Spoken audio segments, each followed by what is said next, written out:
In 2013, me and my mate James went off travelling around the world, from Hong Kong to New York, taking in 20 countries across 4 continents in 9 months. We filmed the whole trip just using a small home video camera, and I cut it together as if we were making a TV series, and then put it on YouTube to share it with our friends, family, and the people we met on the trip.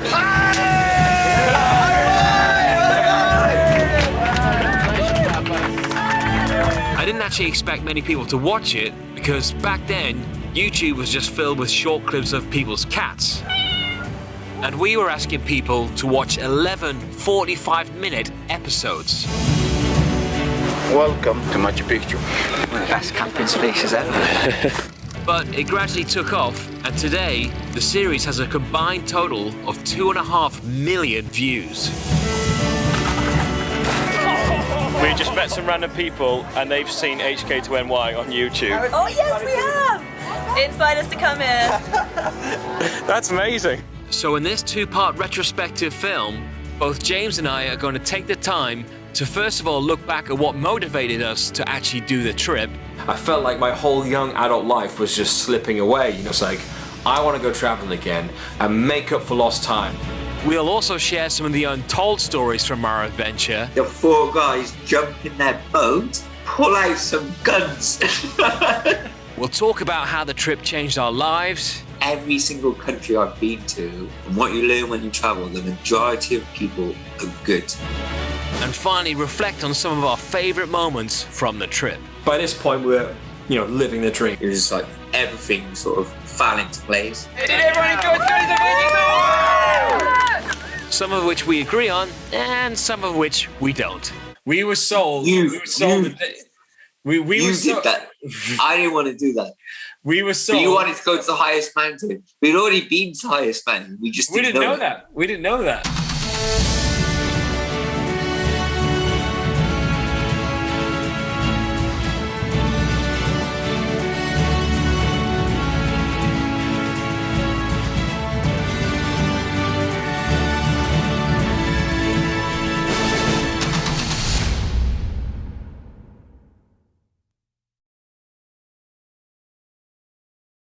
I first came up with the idea of the Hong Kong to New York trip when I was in my mid-20s, and it was at a time in my life when I was basically just incredibly frustrated with how my life was going because, well, not to get into too much of a backstory, but basically when I was 18 for my last year of school and also during my second year of uni, due to personal stuff going on in my life, I was basically depressed. I was battling depression. Now, we didn't talk about mental health back then like we do now, so we didn't use words like depression. It was more just like my mates going, oh, Karl seems a bit quiet, but either way, those 2 years were just complete write-offs for me. But I got through it, and then after uni, I went and did my first backpacking trip.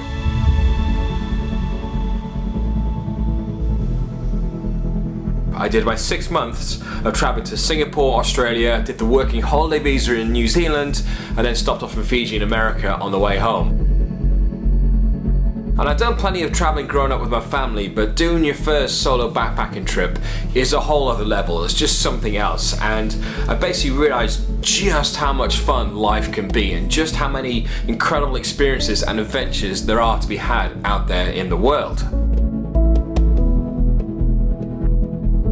Then after doing my postgrad, I started trying to work in London as a video editor, and my career just kept hitting one roadblock after another.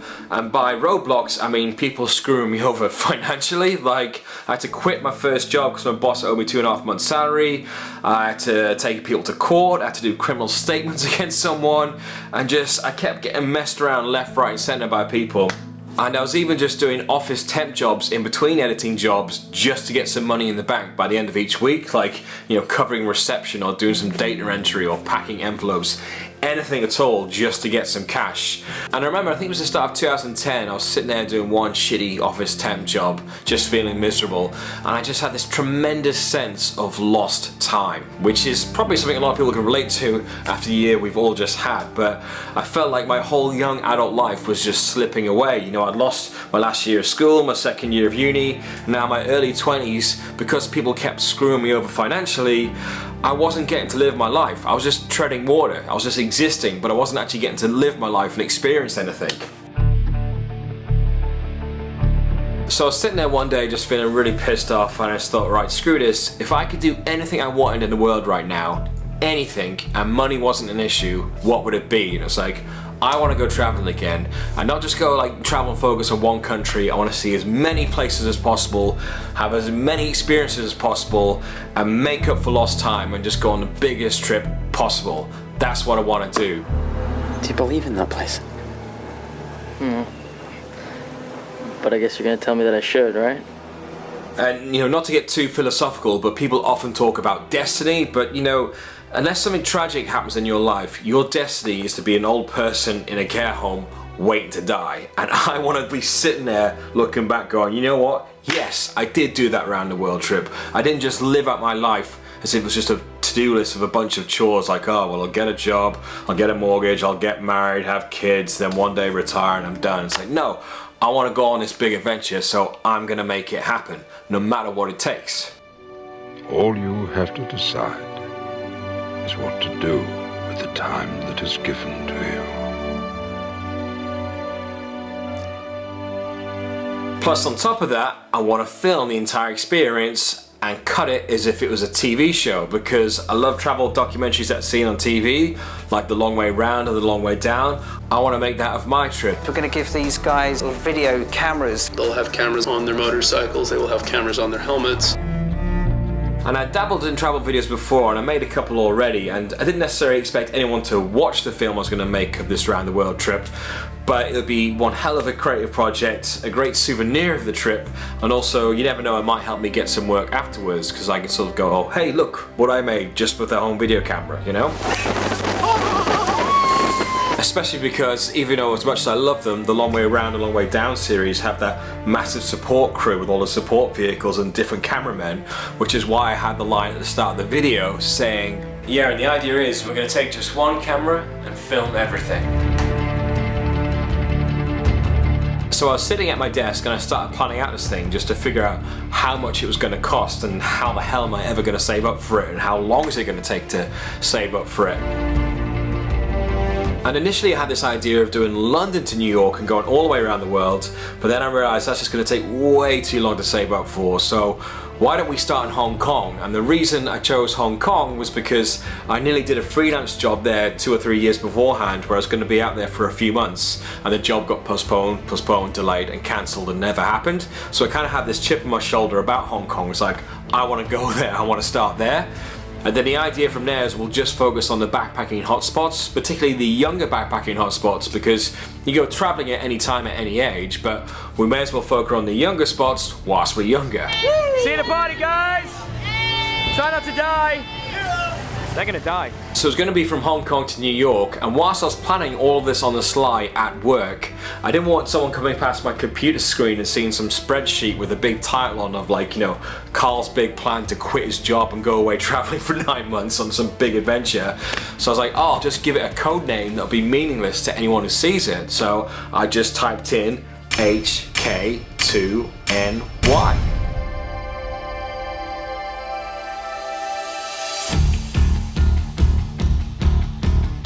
Now for James and I met at university, so we've been like best mates since sort of the end of 2002. And I remember at the start of his career, he was getting really frustrated as well because he was training to be a quantity surveyor, which is what he is now. So I met Karl obviously in university in Liverpool. So we're in Liverpool, I'm just like floating around city to city doing the same job. You go to school, all you do is you go to school Monday to Friday, and then you have your weekend. Then you go to university, you have Monday to Friday, then you have your weekend. What kills me is that Monday to Friday, and I was like, I need that to go. And that's what made me want to travel. It's like, I can't keep doing this. Especially when you're younger, I'm going to do 5 days and then blow out on the weekend and then recover Monday, Tuesday, be all right Wednesday, Thursday, and start again Friday, Saturday, Sunday. I was like, I just need to get out of that.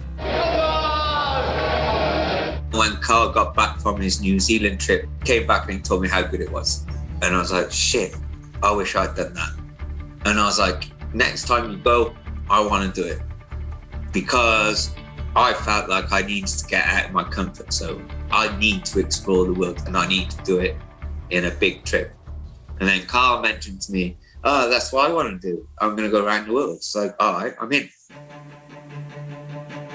So during 2010, I was planning out the trip for me and James and sort of working out the route, working out the costs. And I was getting a bit more freelance work in, but it still wasn't going great. I wasn't earning enough to save up for anything really. And so at the end of that year, I was like, look, I'm gonna have one last throw of the dice, trying to get this video editing career going. And if it doesn't work out, then I'll save up somehow to do the round the world trip, come back and have a change of career. So just before Christmas, I applied for a few jobs. Then on January 2nd, I got a phone call from a company called Bright Talk. They rang me up saying, do you want to come in for an interview? Did the interview, and then 3 days later, they said, you've got the job.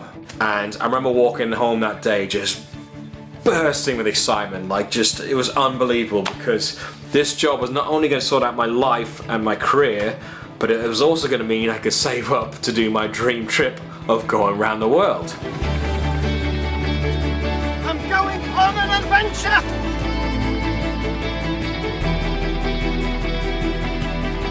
But for that first year of the job, I still wasn't quite earning enough to save up to be able to do the trip. So I was also doing freelance work on the weekends. So for most of 2011, I was working 6-7 day weeks non-stop. And so when nowadays when I get comments on the videos going like, oh, I wish my mummy and daddy paid for me to go around the world, I'm like, oh, you can just Fortunately, at my second year of the job, I got a really good pay rise, which meant I didn't have to do the extra freelance work on the weekends, plus I could even afford to do a few little getaway trips myself, which were the Scotland, Amsterdam and Italy trips, which we really did on the cheap. But yeah. Got us €4 wine. Yeah, €4. Pleasure. Cheers, Catherine. Cheers, Catherine. And plus, it gave me the chance to actually practice making travel videos. We basically got lost on the way home. We're still trying to get home, and we've stumbled onto this. This is incredible. I love traveling.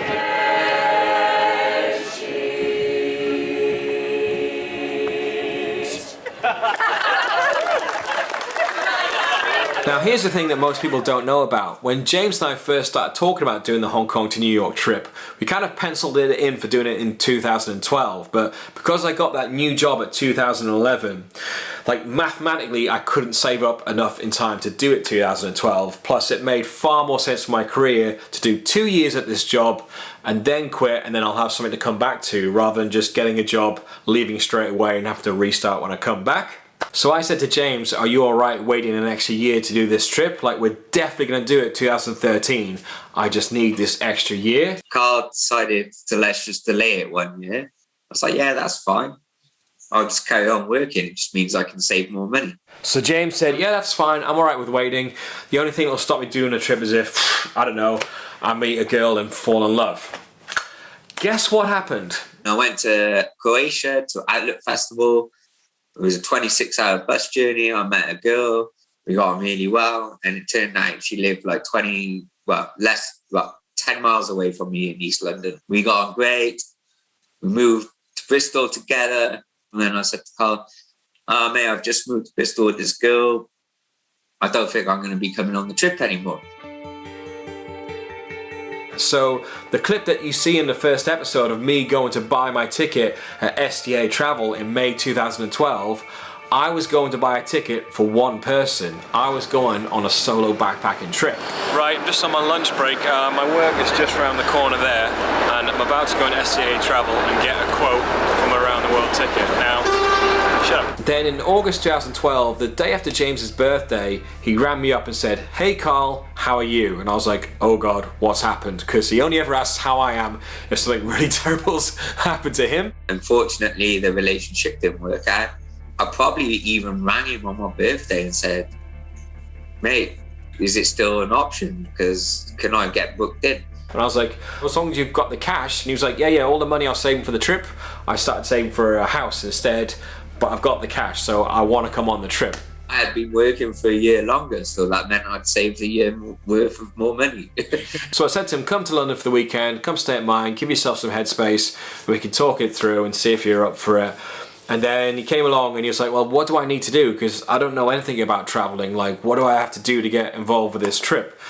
And I said to him, look, don't worry about anything. Like, I'll take care of everything. I'll book every plane, train, boat, bus, plane, hostel, activity, everything. I'll take care of it all, but in return you're gonna have to put up with me filming for 9 months. And he went, all right, deal. How does it feel that, because I've planned all this trip to death, what's it like not knowing what's coming next at all?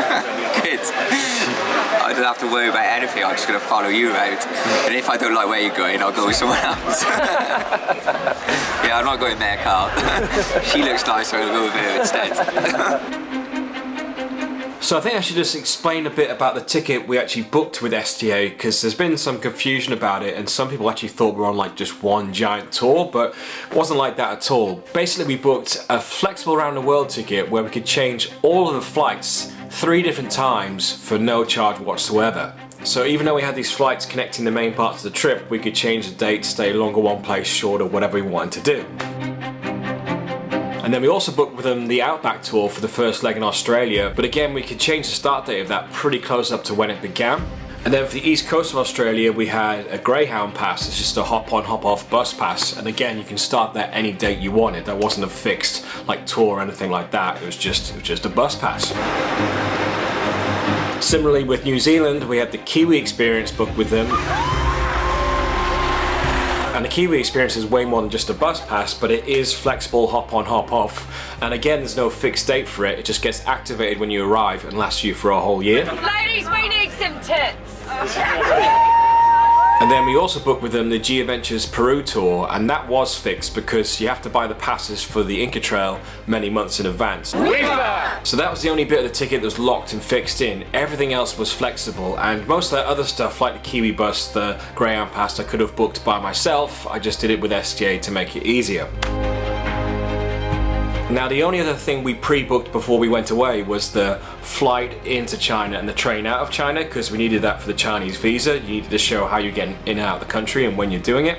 Everything else we just booked on the go. So you're talking all of Southeast Asia, the east coast of Australia, because we had the bus pass, we started to book the hostels, activities and whatever.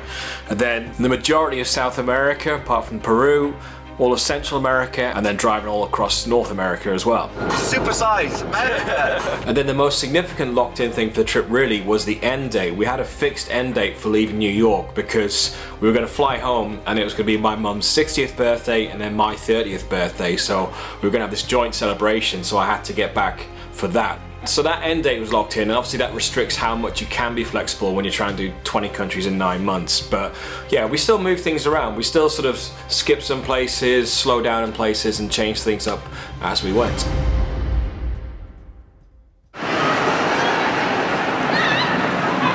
Yeah, all flights are booked. Insurance is sorted. I just got to get some visas sorted, got to get some rejections, but we're like on the home stretch now. I'm going to tell work about it at the end of this month. Right now we're sort of coming up with our visions for what we're going to do in 2013. I have a very clear vision of what I'm going to do in 2013. It just has nothing to do with work.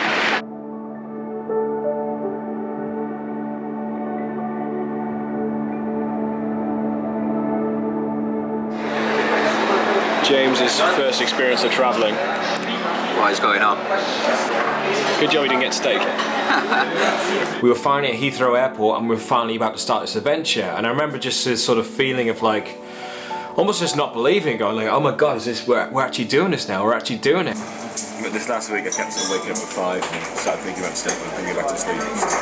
And I've had about 6 nights in a row of leaving drinks, kind of milking it. I knew I wanted to film this intro at the airport to get our thoughts just before we start this trip. And I'd always been frustrated when I'd done trips with other friends that anytime I'd pass the camera to them, any shot of me, the composition would be way off.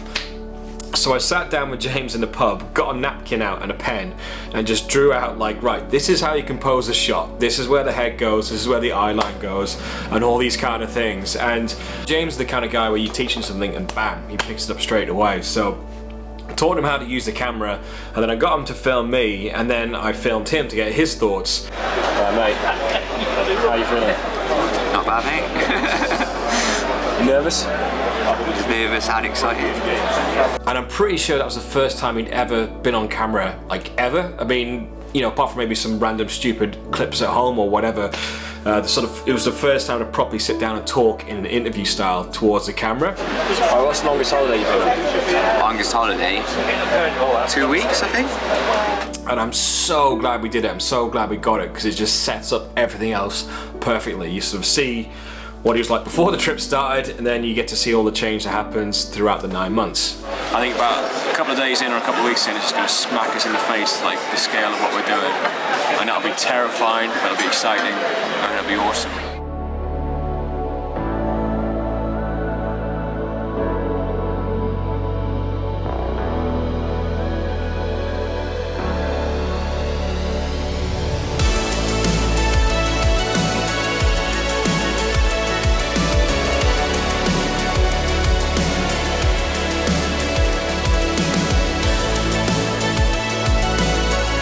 First 3 days in Hong Kong just felt like a holiday. It didn't feel like we were at the start of our adventure really. It just felt like we'd gone for like a little, you know, lads weekend away. She basically just said, yeah, I want your sperm. I want a baby. And she said this over and over again for an hour. And yes, that sperm lady was the very first person we spoke to on the entire trip, apart from the receptionist at the hostel when we checked in. We checked in, dumped our bags, went for a walk. The first person came up to us, like, she was asking about the camera, and then yeah, that happened. She said, you can wear a condom and then I'll just shove it in later. Considering what she said she was willing to do, I'm glad that she came on too strong and freaked us out and we left, because otherwise I might now have an 8-year-old kid in Hong Kong that I wouldn't know about. She did that, Karl. She was fit. The races night was mental, because you literally went from being in Hong Kong to we're surrounded by rich white bankers and investors. Did I say bankers or wankers? I don't know, same thing. Right? Always a winner, always a winner. But yeah, China, landing in China, that was the biggest culture shock of the entire trip. We landed at the airport and we couldn't get on the bus. They wouldn't let us on the bus into town and we had no idea why. But something we realized quite early on the trip, anytime you arrive at a place at night time, it always seems super sketchy. Like if you arrive at a place during the day, it seems fine, but everywhere seems sketchy at night if you're arriving for the first time. That road, I meant that road, and I was like, there was no lights. Just like looking out the window, it was just grey. Well, none of the buildings had lights on either. No, yeah, it was just, where are we going?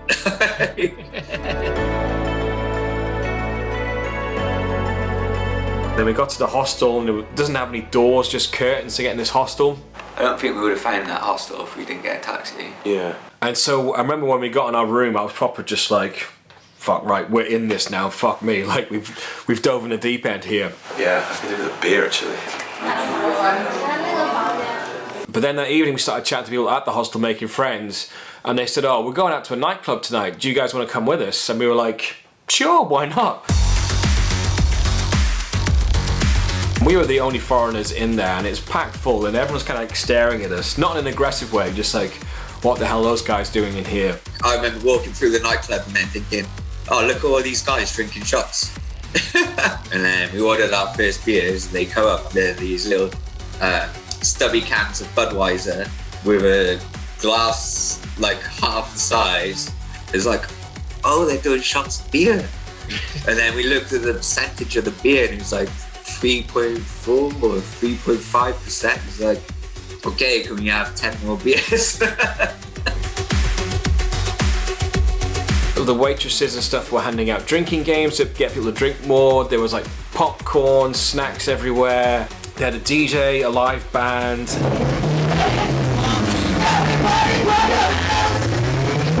And then I remember going to the toilet and they had like a cubicle, a urinal, a sink and then a vomiting sink to throw up in. And I know it's a vomiting sink because I had it written in Chinese and in English, vomit here. We were the only Westerners in there, but they literally translated it for us in case we needed to vomit there.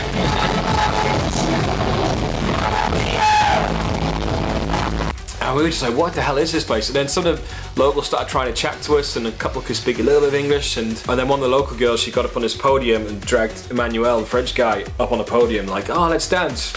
Then another girl goes up, she says to me, come on, come up here and dance. So I get onto this platform to dance. As soon as I put my foot on that podium, they put on Gangnam Style.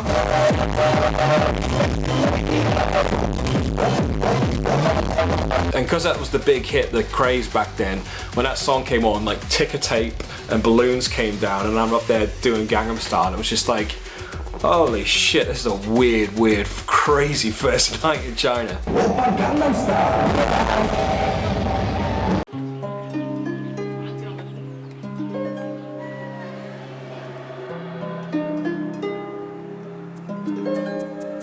Emmanuel was so sort of useful in sort of teaching us to have the right attitude towards those experiences. Sort of, you know, first couple of days of freaking out, going, oh my god, like we don't even know how to cross the road, because like you just have to sort of walk through oncoming traffic, and you try and ask for directions, but they don't understand pointing. You point at something in a map, and they don't know what you mean. Like, everything's so difficult and weird and crazy. And we were sort of freaking out about it, but his whole attitude was like, yeah, it's all crazy. Isn't it great? I'm trying to speak Chinese, but apparently it's wrong. He was like, why are you being nervous? This is the whole point of why you've come away. It's like, this is the exciting thing. Everything's new, everything's different. Just enjoy it. Can you speak good Chinese? The guy on the street, Yang Yan. Oh, Yang Yan. And he just sort of just taught us just to sort of just laugh and just enjoy the experience. Rather than freaking out about it, just go, yeah, it's crazy, but it's fun. It's one way to get around. And then Vuta, who we hung out with from Holland, was really helpful because he'd been in China for a few months, so he knew a few phrases, so he could sort of help us out, you know, get around and actually do things. So pick up the stool, mate. Pick up the stool. Oh yeah. Okay. I'll sit on this one. Go on. Sit like this.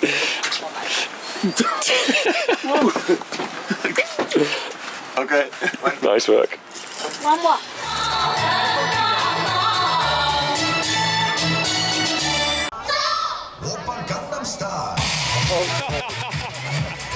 And it's the end of my move. I'm not gonna take that. Just ruin the atmosphere completely.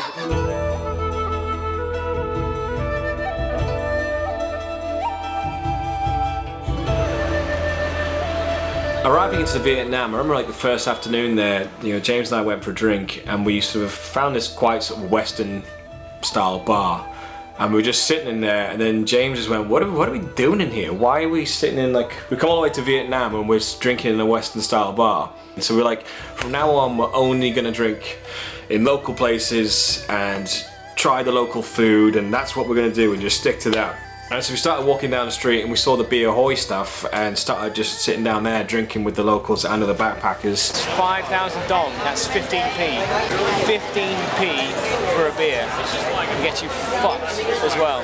That was great. And then the first street food that we saw, we bought and ate, which is basically like these sort of bread balls that went into this sort of weird white soup that kind of looked like the kind of thing that girl in Hong Kong would like. And we just sat down and just gave it a go. And it was just one of those moments I wish I could have got on film, but I didn't have my camera with me at that particular moment because I just thought we were going out for a beer. But it ended up being such an important decision for us, and it seems like such an obvious thing right now, but at the time it was like, no, let's try that local food that we don't know what it is, and let's, you know, rather than drinking that nice bar, let's sit on those little stools with all the local guys and see what they're getting up to, and just get involved, get stuck in, don't play it safe, get stuck in. And it was such a key moment. But yeah, I didn't film it, so it didn't become part of the story in the video. People often ask me if I ever had anything stolen on a trip, and I've not had anything stolen, but James got pickpocketed in Vietnam. I was enjoying my night, basically. and 2 lady friends invited me to enjoy the night a little bit more.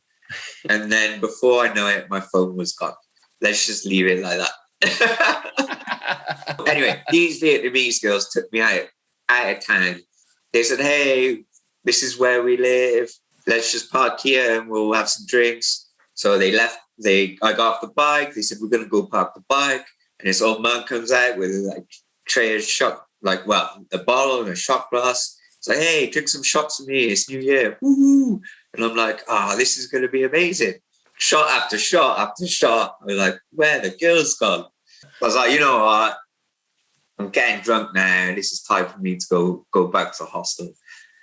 I'm going to get a photo because I've disappeared. Everyone's going to be going like, oh, where's James? I go to get my phone out of my pocket and it's gone. It's gone. Yeah, apparently the girls stitched me up, left me in the middle of nowhere. The only way I could get back to town was with a moto taxi. But I had no money, I had no phone, I had no nothing. And the Vietnamese guy and his son got me a moto taxi. Nice. And then they were like, okay, so where you staying? I don't know. How about you just drop me in the center and I'll walk around for a bit until I recognize something from the night before.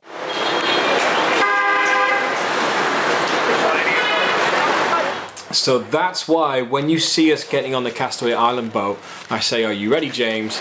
You ready for this, mate? What? You ready for this? Don't know. My phone isn't. Generally with filmmaking you don't include in-jokes unless you've explained the joke, because the audience just can be like, I don't get what's going on here. But because it was just such a quick throwaway line, I just sort of left it in the video as a little nod and wink to ourselves.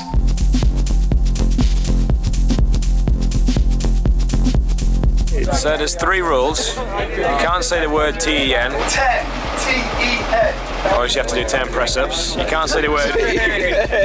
Fuck! I gotta do 20 now. I gotta do 20. The Castaway Island 2-day, 2-night boat trip to the private island was probably the thing I've had the strongest reaction to online with the video, because you know the first episode's all like, hey, we're starting the adventure and look at these caves and rice fields and floating down the river, and then I wanted the second episode to be like, bang, right, here you go, here's some hardcore backpacking partying, like this is the other side of travelling. The best thing about that is Bring it down. Down. I can understand how when some people viewed this episode they might have felt a bit shortchanged when it came to seeing Vietnam, because they clicked on this episode called Backpacking Vietnam, Laos and Cambodia, and all there really is for Vietnam is the Castaway Island tour. Welcome to Castaway Island! And the main reason for that is we had planned to go back into Vietnam, like from Laos, go back in and sort of see more of the south. But by the time we got to the bottom of Laos, we realised it was going to be a pain in the ass to get back into Vietnam and then do Cambodia with tons of different border crossings and long journeys. And we were on a tight schedule anyway, so we just said, you know what, let's skip it, let's not rush Vietnam, let's come back and do it properly another time, which I did at the start of 2020. So I can understand some people's frustration if they've clicked on this video to see Vietnam and they've just seen the Castaway Island tour. It's fucking insane! However, there were some comments that went a bit far because they were like, I've watched this entire episode and there's nothing about history and culture, it's just you guys getting drunk. And it's like, well, that's not true. We're here at the Killing Fields Genocidal Centre.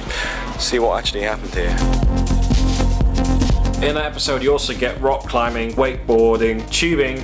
Alright, we're drinking on the tubing, but then like going to the lagoons, we showed the overnight bus journeys, we hired out bikes and went to those waterfalls, we did that tuk-tuk challenge around Phnom Penh, we went and explored the Angkor Wat ruins, and then we went to that floating market village where we bought rice and water and donated it to the orphanage. Which did turn out to be a bit of a scam, but still, we were trying. What's your name? James. Jim.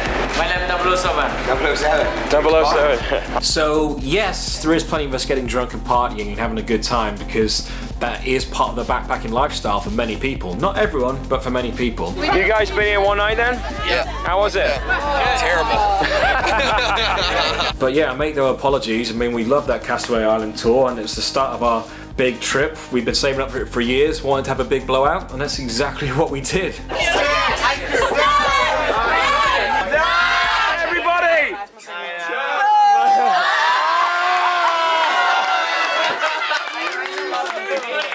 And then for any person that did complain about it in the comments, we probably had about 20 people asking us, where can I book that Castaway Island tour?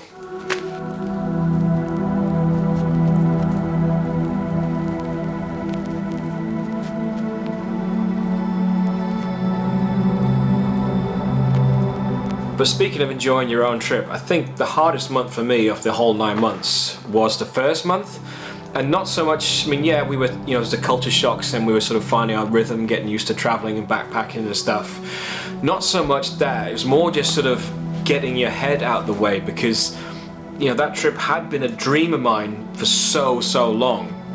And now that you're on the trip and you're living the dream, in your mind, in my mind, I kept worrying, like, am I enjoying this enough? Like, this has been your dream for so long, am I enjoying this enough? Is this meeting my expectations, or is it a letdown, or what is it? You know, I spent so long with that sort of map that I'd built and had on my wall with like the sort of the brochure pictures where everything's perfect, and like, well, it isn't quite perfect like it is in the brochures and stuff like that. That's the cue to get up. We ain't going up. And so I had this sort of constant battle in my mind for that first month of, am I enjoying this enough? The pensioners day out. yeah. When we first started, I said to Karl, I want to do the whole trip. I'm not sure I can do the whole trip because I've only ever done like 2 weeks traveling. Yeah. I don't know if I can survive 9 months living out of a backpack. Can I do that? Yeah. But then, like, after the first month, I was like, fuck me, this is amazing. You're there fighting with your emotions, going, oh, is this as good as it should be? And I'm going, oh my God, this is better than I could ever thought it was going to be. And it wasn't really till a month in when we arrived in Thailand that I sort of managed to get my head out of the way and like, instead of worrying about enjoying it, just enjoy it. You know, instead of worrying about whether this is living up to your expectations or your dreams, just enjoy it for what it is. And you know, it's an adventure, so some of it's gonna be good, some of it's gonna be bad.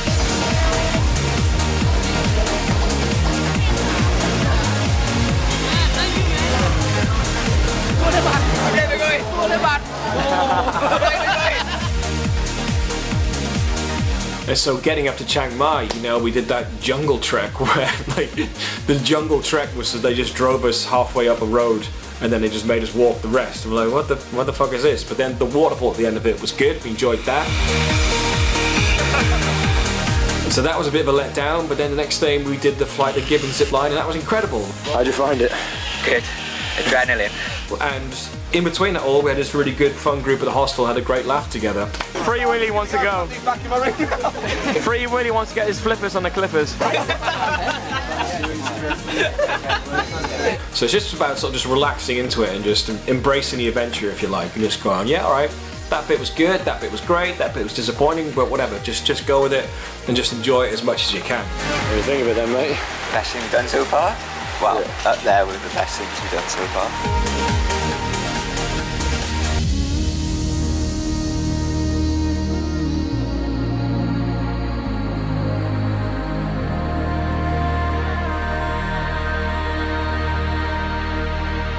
When we got down to the islands, we originally planned to do Koh Phangan, Koh Samui and Koh Tao. What I learned from traveling compared to how Karl travels is I need time. Fortunately for me, I managed to convince Karl to say, yeah, let's just stay here for a week. Come on, man, we've been smashing it. 4 days, 4 days, 4 days, 4 days, 4 days, 4 days, 4 days. This is a nice island, come on. There's so much to do. We got there in time for the half moon party because some of James's friends from back home were going to be there. They were on holiday there. And the interesting thing was, we were staying in Ban Thai, which is near where the half moon party is, and after the half moon, everyone in our hostel checked out, like everyone. And even the owner of the hostel, this Canadian guy, he went off to Koh Tao for a few days to do some scuba diving. And he's like, yeah, it's cool for you guys to stay here.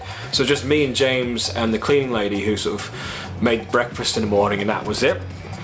And that's when we got our bikes and we went off to Bottle Beach and, you know, did that trek to Bottle Beach.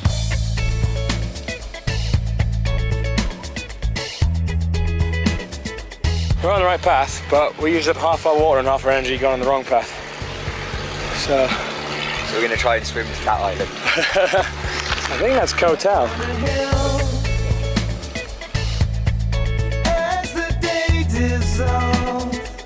And then we were like, should we just stay here till the full moon? You know, just stay in the one place. I was like, yeah, I'm up for that.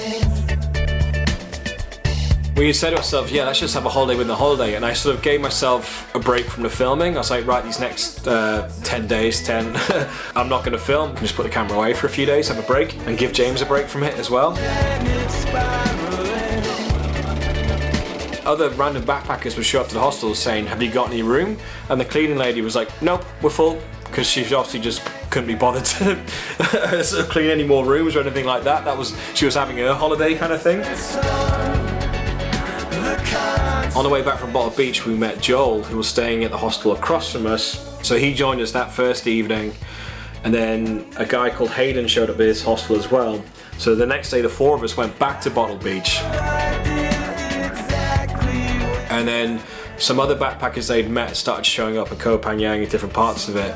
That's when we became kings of the island.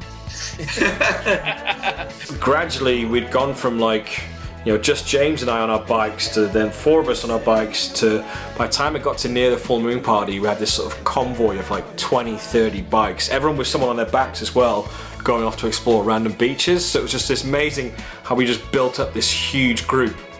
You know, from nothing, from just me and James the hostel by ourselves in this empty hostel, but all these people we met on the island build up this huge group. What have you brought there? I thought F-150, whatever F-150 is. Boys, some Thai brew. Bottle of And how's it mixed together? 50-50. It's interesting how the F-150 is solid enough to stand at the bottom. Yeah. Every evening with this group, as it got bigger and bigger, we said, come drink at our hostel, because we've got this empty hostel that's got leather couches, big TV, music system, there's a bar, fully stocked bar. And so we had these huge parties at the hostel before we went out every night. We just got this massive group of people together. The owner comes back and he's like, oh my God, there's like 30 people in the hostel. Where have they all come from? Me and Karl. He loved it because everyone had been buying drinks from his bar because we've been bringing everyone there. So he ended up giving us a massive discount for our big stay there. What are you writing on this arm? I've been on this island too long. And we got him playing the game of life, and when he's doing a final bill and he's working out and he's giving us the massive discount, he does say 10, and James went, right, down on the floor. Well, I made him do the pass-ups. He was playing the game of life. He was counting out the change and he said the wrong number. And I was thinking, mate, not now. He's saving us loads of money, just let it slide for that one time, you know?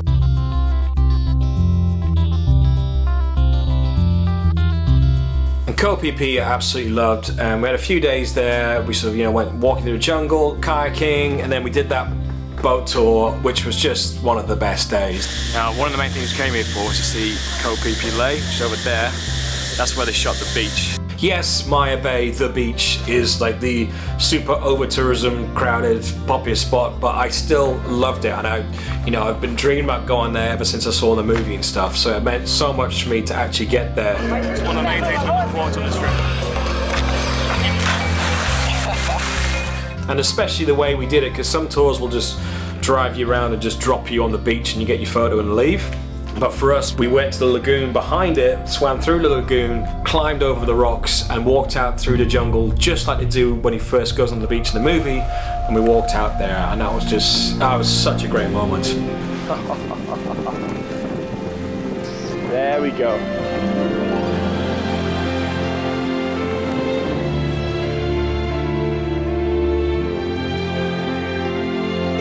Go play football on the beach.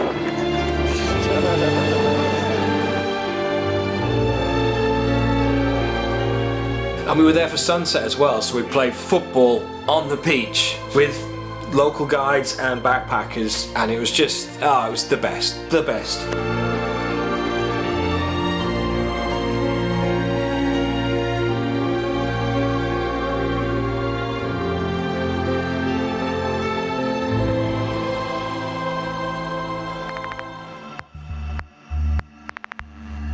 Malaysia is one of the countries we kind of skipped through. Like, we got to the Patron Islands and we just didn't like the vibe there. When we left Thailand, they said it was going to take 4 hours for us to get to the border, get to the boat, and then we'd be on the islands the same day. They messed us around with the buses so much that we didn't get to the islands before dark. So then we had to spend that weird night in that weird town, sharing that room together. And then we spent like an hour on the boat, breathing in all the petrol fumes and diesel fumes. And then we get to the island and Karl's like, yeah, I'll go find us a place. I left the bags with you on the beach and I had to walk around the island to find a hostel. Eventually found one up on the hill. I'm sat there going,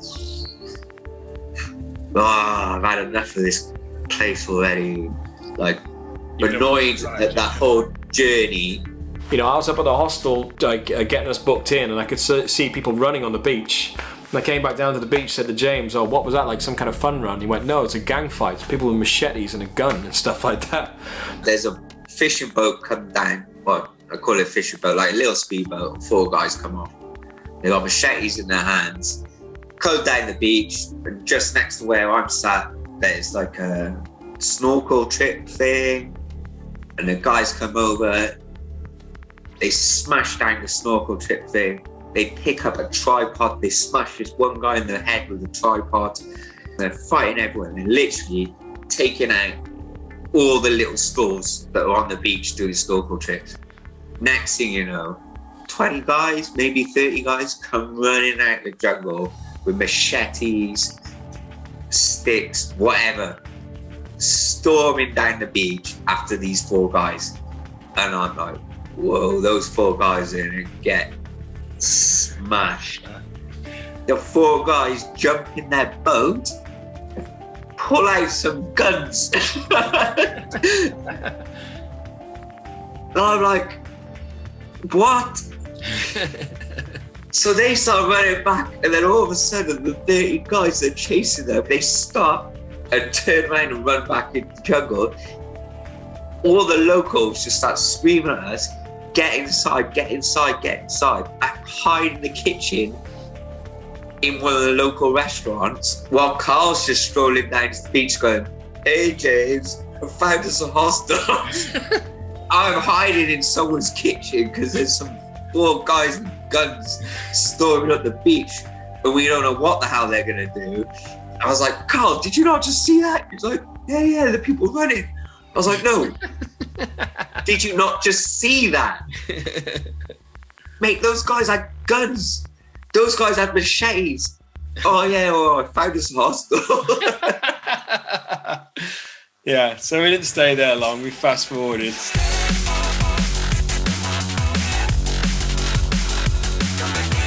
We are in Kuala Lumpur. And we were traveling at quite a fast pace, trying to squeeze in a lot of places into this huge trip. So we were like, why don't we skip through Malaysia so then we can slow down in Bali and have more time to enjoy it there.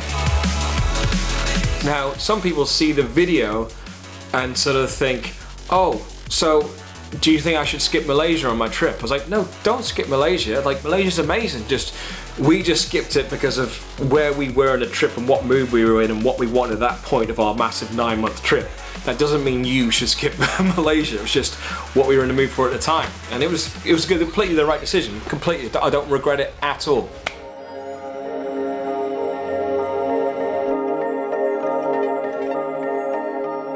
When we arrived in Bali, we had a few days in Kuta, just chilling out and taking it easy, having a breather. I remember those days just sitting by the pool, and it's one of those great moments from the trip, which sounds weird because you're on this big 9-month adventure around the world. Why is sitting by a pool a great moment? You know, you can do that in any country, anytime that's got decent hot weather, you know? The reason I loved that moment is not because I was sitting by the pool going, wow, I can't believe I'm sitting by the pool. We were just sitting there because we were like nearly 3 months into the trip, and I was sitting there going, holy shit, we've done so much stuff already. We've already come so far and had so many crazy, wild experiences, had all these different adventures, but we're only just getting started. We're still on our first continent, you know? The reason I loved it is because it was a moment of reflection, of like looking back and looking forward. It's like, holy shit, we've done all that, but we've got so much more to go. So it was just a moment of like, you know, it's gonna sound smug, but just a moment of going, life is fucking beautiful right now, you know? I don't have a care in the world. This is perfect.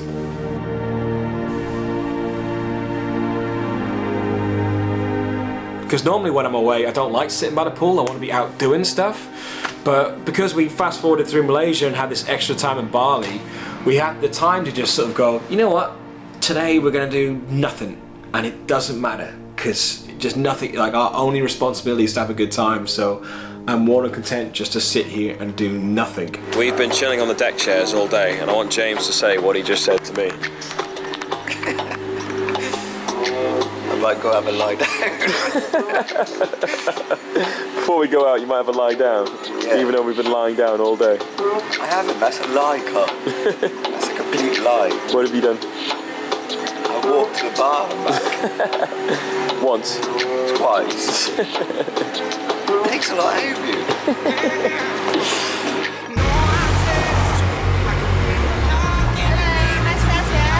Such a flyer, mate. What are you doing? And we had a great time at Qatar. I mean, it's kind of like, I guess it's almost like a Magaluf for Aussies in some ways. So I don't know if I'd go back, but we had a fun time there. I got to play with a band in the bar one night, which was really good fun.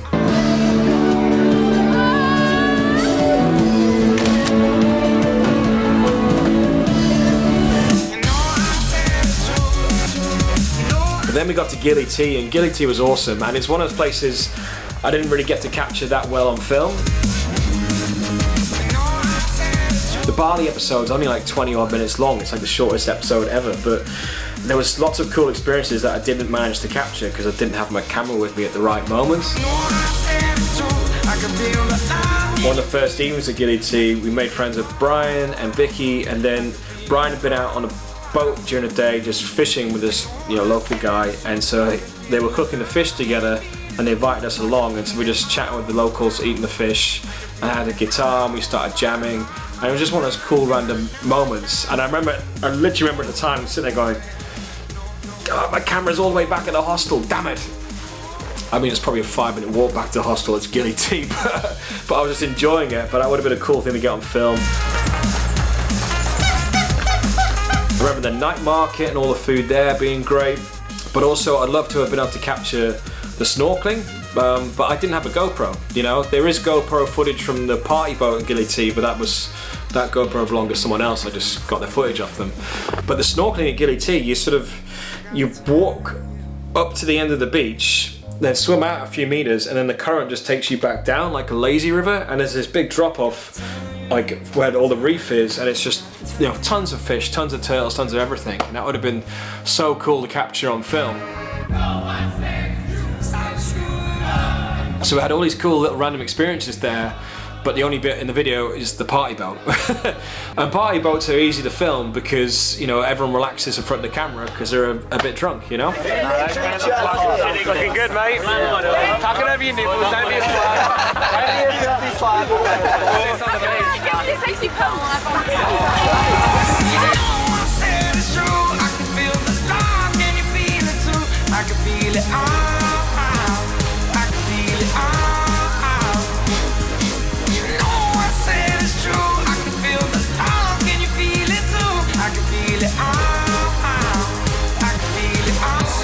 And then we moved on to a bud, and that place was beautiful. It was quite chilled out. It was a bit weird for us being there because we were like, wow, this is a place you'd probably come on your honeymoon, and I'm here with fucking James, you know, and he's probably think the same thing about me. Get off.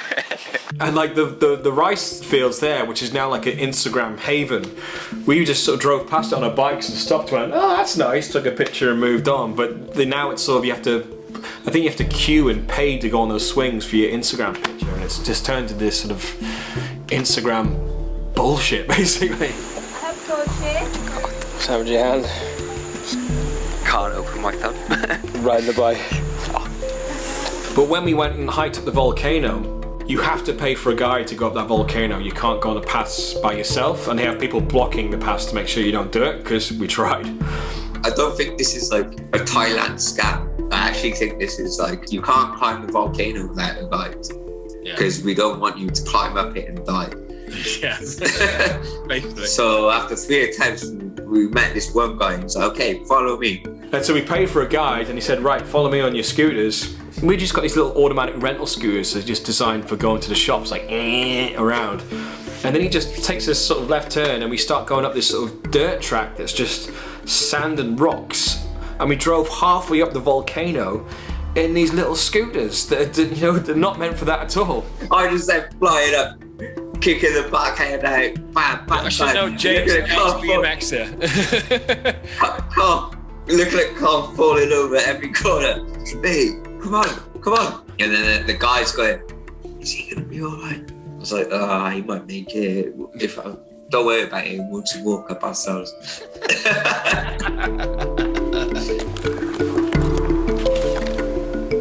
It's hot, but manageable. But yeah, another great experience that if I'd had an action camera, I could have filmed it, but I couldn't hold my home video camera and control the bike whilst on a dirt track up a volcano.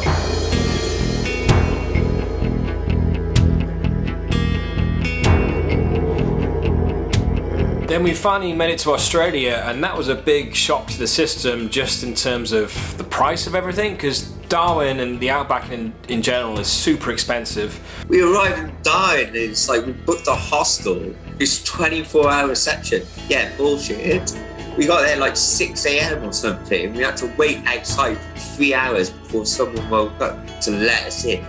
And then when they finally let us in, it was surrounded by workers working in construction. It wasn't even a good hostel either. It wasn't even a good one. Darwin's hostels for backpackers are the worst.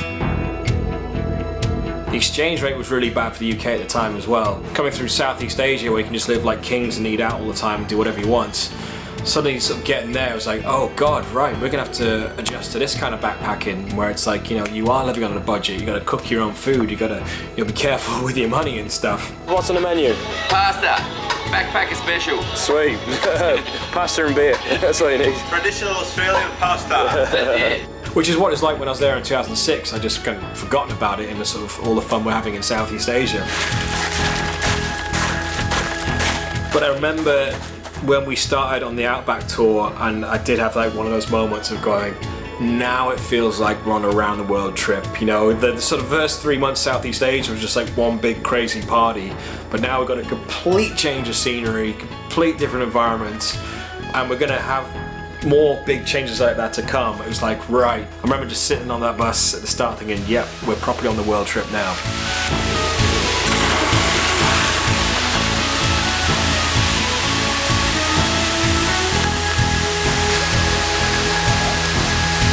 Now the Outback tour I think was 10 nights long, and it was split into 3 parts, of the northern part, then Darwin to Alice Springs, and then the Uluru Ayers Rock part. So we had 3 different guides, one for each section, and the groups would kind of change between that. And the first group that we had certainly wasn't the best. I mean, Jared the guide was brilliant. Jared was amazing. He got us right in the mood for the Outback. He really set the tone. Like, yeah, this place is cool. You're gonna see loads of good stuff. Tried to get the group together, but the group was a little bit disjointed. A lot of people just sort of keep themselves to themselves, some people were complaining, some people just being a bit annoying. There was like different sections of people together. It wasn't quite right. But Jared, as a guide, was absolutely quality. I can't put him down. Wait a second, please. Look at him go. Oh, there you go. But even within that group of like 21 people, we still found some people that we got along with and had a laugh with, and we kind of formed our own mini group within the group. We're like, right, well, we'll have fun, have a good time, and we were having a laugh with the guide, and everyone else can just be annoying over there.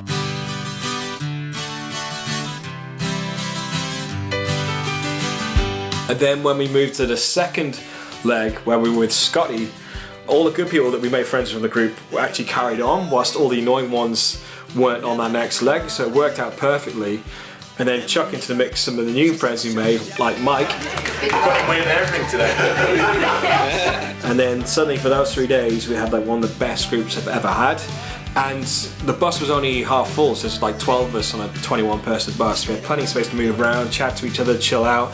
And Scotty was just one of the best guides ever.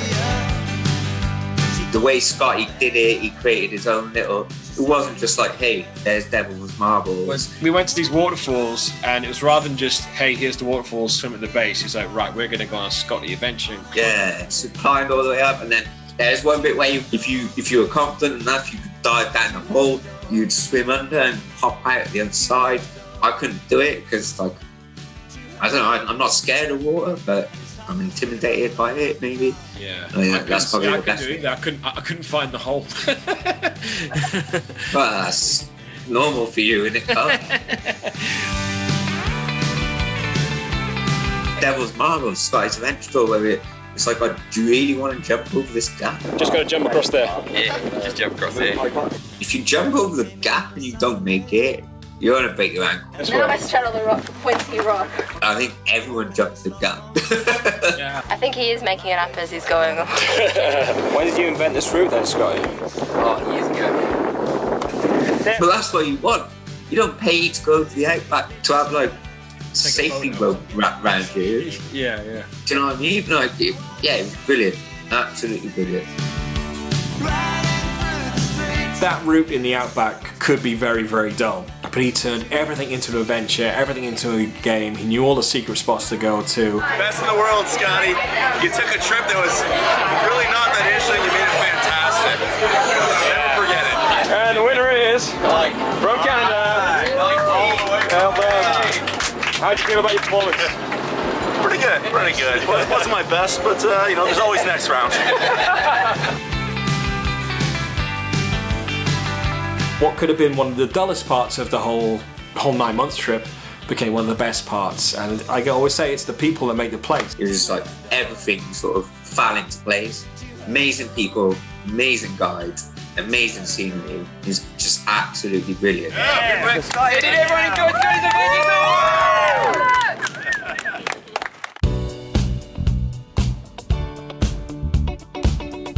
Then moving on to the east coast of Australia, I mean, that's just one big giant backpacker party. I mean, it is the first time backpacker place because it's so easy to travel.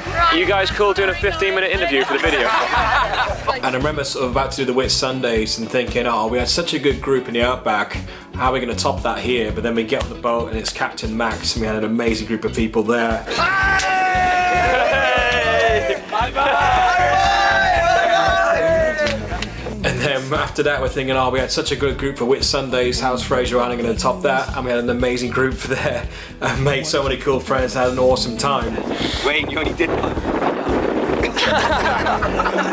And so I remember when James and I got on a bus to go from Rainbow Beach down to Brisbane, I remember we just sat there looking at each other going, like, I can't believe how much fun we're having. We just keep going to one place, have an amazing adventure with an amazing group of people, it's the best time, and then we move on to the next place saying how's it going to top it, and it does again, and we just kept repeating, like, amazing adventure with amazing people, amazing adventure, amazing people, and we were just that was again one of those great moments, not because of what we were doing, we were sitting on a Greyhound bus, but it was just a moment of just reflection, and we just looked at each other like, this is insane. We just by this point we were, living the dream, having the best time of our lives. It was just so much fun. First stop on Fraser Island, Lake Wabi, famous for spinal injuries and death apparently. So we're going to try the sausage roll down the hill.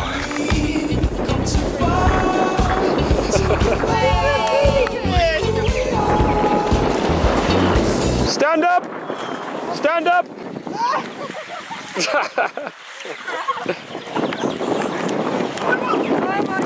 But in terms of the video, I mean, really the 2 Australia episodes, it should be one for the outback, one for the east coast, but I filmed loads in the outback and I've barely filmed anything on the east coast.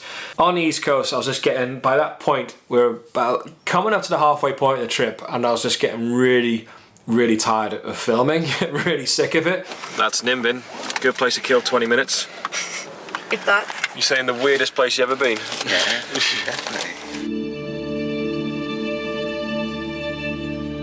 And Fraser Ann had those two different guides saying, don't film me. I would prefer not to be videoed, thank you, matey. And I was like, I've been to Fraser Ann before, and it was one of my favourite things I did in 2006. So I was like, I don't want the video to spoil Fraser Island, so I just won't film it. I'll just enjoy the experience.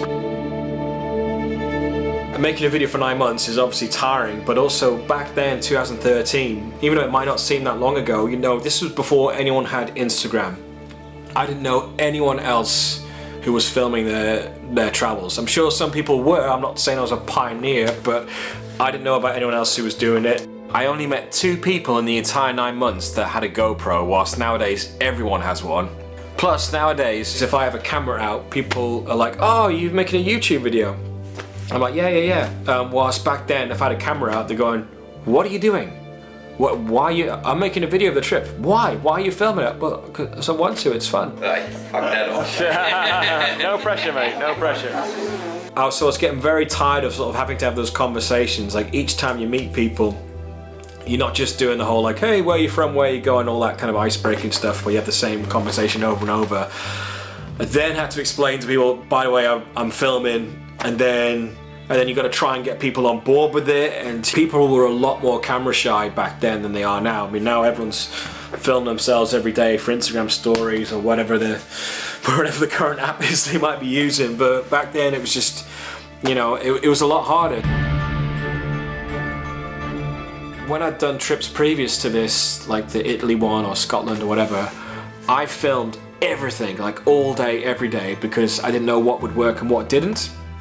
Whilst on this trip, I was very aware, compared to that, I hadn't been filming that much at all, because I was always trying to find a balance of sort of, you know, enjoying the experience and filming it, but also being wary of James, because he was politely going along with the video, but he wasn't into it at all, so I was trying not to piss him off. And so I was just thinking, God, you know, I don't even know if I've got a video here to edit. I don't know if I've filmed enough, and I couldn't check any of the footage because I was using, the way I backed up all my footage was hard drives, but because my laptop was so old, I couldn't even look at the footage on it. It was just a machine to back up onto hard drives with, which ended up dying in Peru, I think. And then the rest of the trip I had to use borrow people's laptops and stuff to sort of back up the footage. The video was becoming like this sort of just dead weight dragging me down on the trip. It's 8:30 in the morning. Just started our adventure, and we're standing by a lake. And that's it. I always said from the start, you know, I want to make this film of the trip. I want to make a series out of it. It's this big dream ambition that I've had for years. But ultimately, I'm not going to let the video stop me from enjoying the experience. So on the East Coast, I was just gradually just giving up with the video. I mean, we didn't film any of Brisbane, hardly anything at Byron Bay, nothing in Sydney. I did a day out to the Blue Mountains by myself, so I got a bit on film there, and then nothing in Melbourne. And we did the whole Great Ocean Road. I got about like 1 or 2 shots of that, got like the Round the Twist lighthouse. This may be the greatest thing ever, the lighthouse from Round the Twist. But still having a great time. I was like, I still had a great time. I was just like, you know what? I don't think it's working out. I don't think I filmed enough. So maybe I'll just stop and just leave it. Just focus on enjoying the trip and forget this sort of crazy idea. No one's going to watch it anyway. You've barely filmed anything, so just put the camera away and then you're done.